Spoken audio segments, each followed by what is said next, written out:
Hello everyone and welcome back to our YouTube channel. In this video, I'm going to show you how to fix Streak's mobile app not working.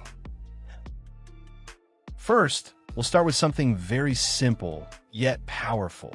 So over the time, apps store temporary files to load faster, but sometimes those files get corrupted and the app starts acting weird. To resolve this issue, we will first head over to our device settings. From here, scroll down and tap on General. Once you're in the General Settings tab, look for iPhone Storage option and tap on it.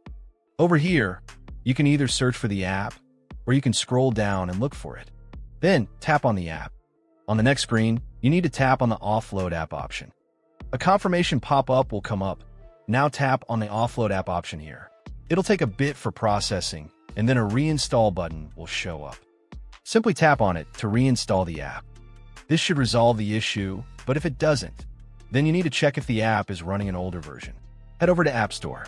From here, double tap on this search icon in the bottom right corner, and then search for the app. Once the app comes up in the search result, and if you see this update button right next to the app, simply tap on it to make sure you're running the latest version of the app. However, if you continue to encounter this issue, then you will need to completely reinstall the app, which usually resolves the problem.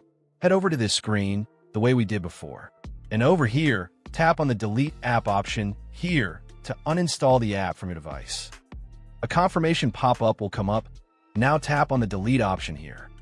Once uninstalled, open up App Store and search for the app in the search bar. After the app comes up in the search result, simply click on this cloud icon to install it back onto your device. Hopefully, this resolves the issue. If it does, consider sending a super thanks to support our channel.